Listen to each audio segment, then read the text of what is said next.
são menos vistos ou têm menor visibilidade. Então, é fundamental a aderência ao método, rever sempre o método, repetir o que o Lindt fez lá em 1753, selecionar os que têm qualidade e testar se aquilo é aquilo mesmo. Então, com esses filtros a gente identifica os estudos, define bem o desfecho. Se esse stent funciona melhor do que o outro, vai reduzir mortalidade, vai reduzir incidência de infarto, vai reduzir necessidade de cirurgia da artéria, vai reduzir estenose.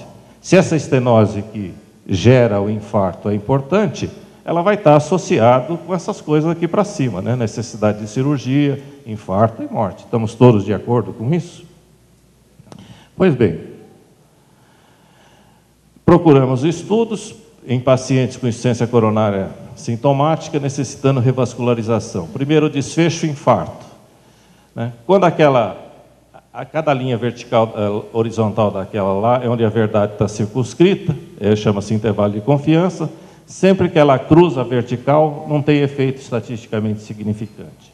Então, vejo vocês aí, não precisa nem ser o especialista para ver que tanto os dados individuais dos estudos, quanto a somatória, que é esse losango preto, estão sempre em cima da vertical. Portanto, não tem diferença de incidência de infarto com o uso do stent mais caro. Esse também é a mesma coisa com outra droga, o resultado foi o mesmo. Necessidade de revascularização cirúrgica, o losango passa pela vertical, não tem diferença. Reestenose realmente tem menos reestenose. Agora eu preciso perguntar qual é a definição de estenose. Estenose é redução da luz do vaso em 50%. Mas e aí? O que acontece? Essa redução da luz causa algum problema sério para o paciente? Aparentemente não, porque ele não tem infarto, não precisa operar, ele não morre. Então, essa definição, alguém escreveu num artigo, assim, uma definição oculomotora. O cara olha lá, olha na cinecoronariografia, fala, olha, diminuiu a luz, então põe aí que estenosou. E daí? Precisa ver se tem consequências, mas isso fez com que os Estados Unidos passassem a usar esse tipo de stent em 90% das vezes. O Brasil coloca stents em aproximadamente 60 mil pessoas por ano. 2 ou 3 stents por pessoa. Portanto, pelo menos 100 mil stents. Uma economia de 10 mil reais cada um dá R$1 bilhão por ano de economia só nessa conduta aqui, por ano. Nós fizemos isso 4 anos antes de sair na literatura de ponta, aí, New England, etc. E o Ministério já tinha essas informações. Aqui, mortalidade, de novo, não tem diferença. Losango lá dá na vertical. Bom, implicações para a prática, não é? É que não víamos vantagem de usar o stent revestido e uma prevenção de uma reestenose do vaso, aquela definição que é discutível, custa aproximadamente 90 mil, custaria 900 mil reais para o SUS, né? Se você, ao invés de pôr 4, botar 2, custaria 500 mil reais para o SUS. Só que a angioplastia ou a correção desse custa 1 ou 2 mil reais. Quer dizer, o custo-benefício aí é muito ruim e essa conduta acaba não sendo, tendo a eficiência que se quer dela. Bom, depois disso, quando nós fizemos isso em 2004, surgiu uma série de revisões sistemáticas que só confirmaram esses dados. E mais, começou a se mostrar em estudos prospectivos um aumento de mortalidade no grupo que recebia o stent revestido. E como ele facilitava a coagulação dentro do próprio stent, começou a ter que ser tratado também com uma droga cara. Então, você teria que tratar o stent também. Ok? E aí, então, começaram a surgir várias revisões sistemáticas. Nós fizemos uma outra também mostrando que não funcionava em diabético, que foi confirmada agora recentemente. Então, nós temos já no Brasil um grupo com a massa crítica para fazer esse trabalho. Eu falei agora de manhã, tem 200 pós-graduandos formados já no Centro Cochrane do Brasil, na Unifesp, e que fazem isso com o maior prazer em ver o resultado disso para o interesse do próprio país.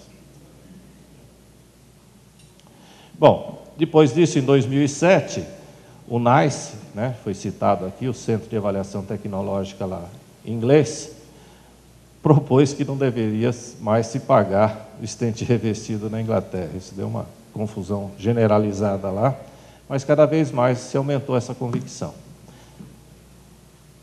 Voltando um pouquinho.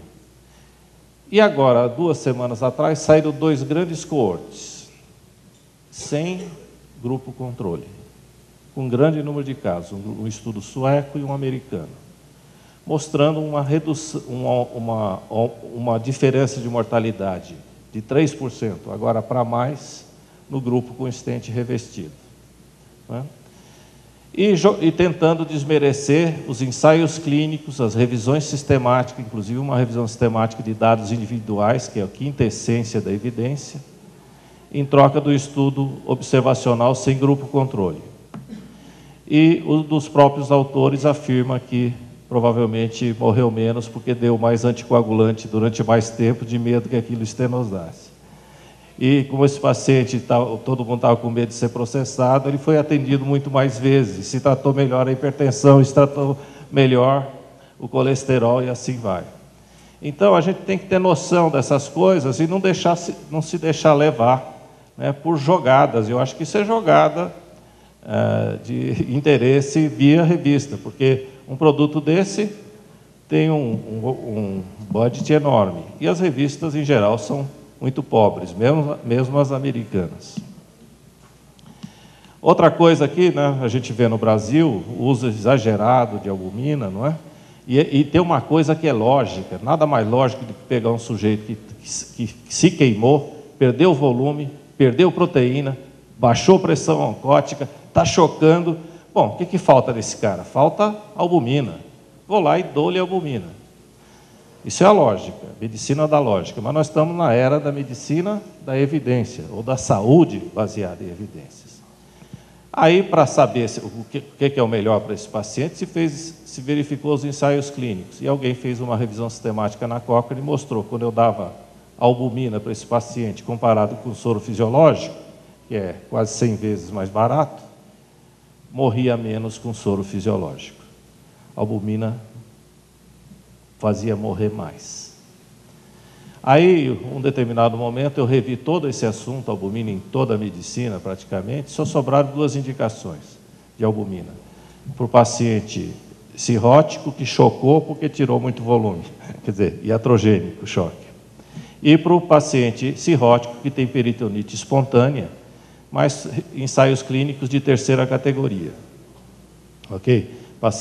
Ensaios clínicos com 100 pacientes em cada caso.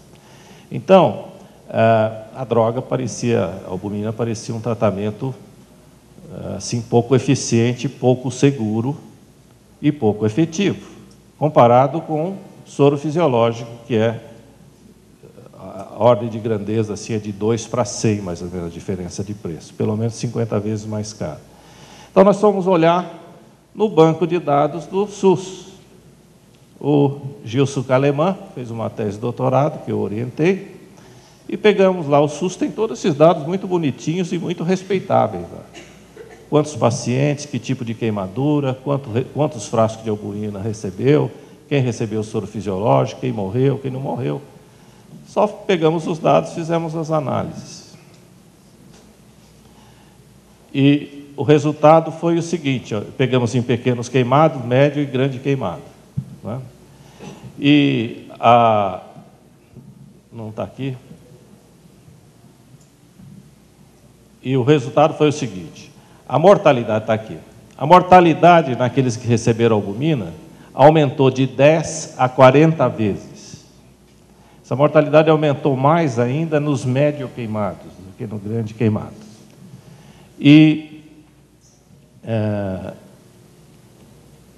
fizemos as análises também por sexo,